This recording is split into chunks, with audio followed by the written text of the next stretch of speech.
तो जब आप फसल बोते हैं तो आप चाहते हैं ना कि फसल अच्छी पैदा हो। अच्छी फसल पैदा हो इसके लिए आप वर्ष भर मेहनत करते हैं, आप चाहते हैं उसके कुछ नतीजे आए। अब उसके जो नतीजे आने हैं, अब आपका जो फल है वो यानी कि जो आपने अनाज पैदा किया उसको कोई लेके भाग जाए। तो यानी कि देखिए, लोकतंत्र की सबसे बड़ी शक्ति क्या है? लोकतंत्र की सबसे बड़ी शक्ति है वोट। और सबसे बड़ी शक्ति यदि वोट है और उस वोट को चोरी कर लिया जाए तो यानी कि आपकी शक्ति आपसे छीन ली गई है। आपको लगता होगा कि बहुत साधारण सी चीज, आप एक चुनाव कर रहे हैं, आप चाहते हैं कि ये अमुक व्यक्ति जीत करके आए और वहां वोट चोरी हो जाए, तो फिर आप क्या कहेंगे? तो आप कहेंगे कि इससे तो जो व्यक्ति अच्छा है और अच्छा कार्य करना चाहता था, जिसने अच्छी योजनाएं प्रस्तुत की थी जनता के सामने, तो कोई फायदा नहीं हुआ फिर तो उसका। तो राहुल गांधी जी ने सवाल उठाए कि भाई आपका यहाँ पर जो है, हम सवाल उठाते हैं आपसे कि आप यहाँ पर जो है एक पाक्षिक रूप से, जैसे कर्नाटक में सवाल उठाए गए 1 लाख फर्जी वोटर्स, बहुत जगह सवाल उठाए। हालांकि इलेक्शन कमीशन ने भी उनसे जवाब मांगा है इस बात पर कि भाई इस बात के प्रूफ दो, है ना, उनको उल्टे प्रूफ दो कि यहाँ पर आप जो कह रहे हैं, आप जो आरोप लगा रहे हैं वो सच्चे हैं। तो वो प्रूफ मांगे, आगे वो देंगे डेटा को उसको, ये रहे प्रूफ।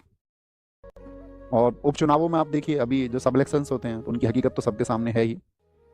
अब जानबूझ के कोई कुछ और चुनाव करे तो वो व्यक्तिगत चुनाव है। 15 अगस्त 1947 दावत का इंतजाम था, भीड़ थी, भीड़ में जोश था भौर। और आप जानते हैं इतने बड़े कार्यक्रम में भीड़ थोड़ी बहुत इधर उधर आपका उत्साह में कुछ भी व्यवस्था इधर उधर कर देती है, कई बार हो जाती है। तो नेहरू जी को जिस गेट से जाना था, नेहरू जी उस गेट से न जाकर के दूसरे गेट से गए। तो उस दिन नेहरू जी को कुछ मंत्रियों की सूची देनी थी माउंटबेटन को, कि माउंटबेटन को उनको देनी थी कि भाई आप सत्ता को जो ट्रांसफर करके जा रहे हैं, पावर को, तो उसमें उन्होंने बताया भी कुछ मंत्री होने चाहिए। तो उन्होंने बोला कि हाँ ठीक है, 13 मंत्री होंगे हमारे। तो वो पर्ची पर नाम लिखे हुए थे पेपर पे, तो वो पेपर उन्हें पकड़ाना था, लेकिन कहीं उथल पुथल में लोगों से मिलने के चक्कर में वो पेपर कहीं खो गया। और वो पेपर खो गया तो माउंटबेटन को नेहरू जी ने जो चिट्ठी पकड़ाई थी वो एकदम से ब्लैंक पेपर था। भैया ये लो चिट्ठी, उसमें कुछ नहीं था।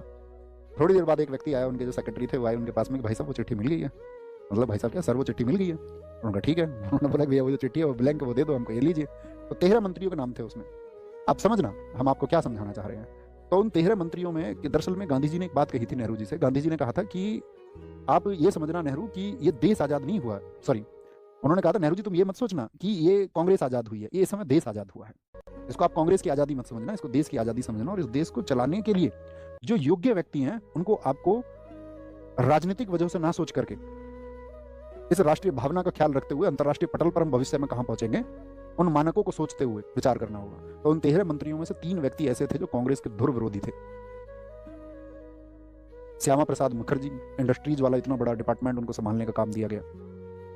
बाबा साहब भीमराव अंबेडकर कांग्रेस के धुर विरोधी थे, उनको कानून मंत्री बनाया गया। सोचिए कितना बड़ा विभाग उनको दिया गया।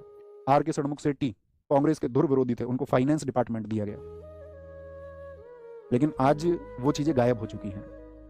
अब तो ये है कि आप मतलब किसके पक्ष में, और ये नहीं सभी पार्टियों पर लागू होता है, किसी एक विशेष पार्टी पर नहीं। तो अभी किसको महत्व नहीं बच गया है कि राज्य के लिए क्या चीजें होनी चाहिए, क्या जरूरी है, देश के लिए क्या जरूरी है।